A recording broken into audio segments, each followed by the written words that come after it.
السلام علیکم۔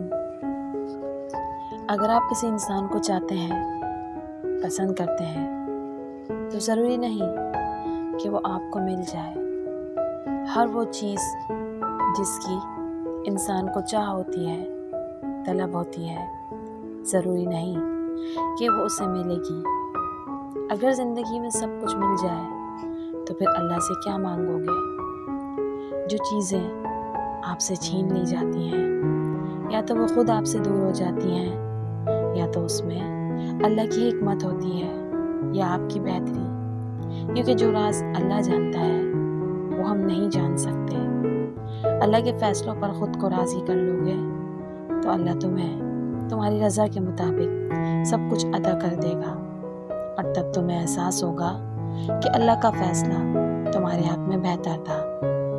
بس اپنی مانگی ہوئی دعاؤں پر یقین رکھو، وہ رحمان ہے، وہ دعائیں رد نہیں کرتا۔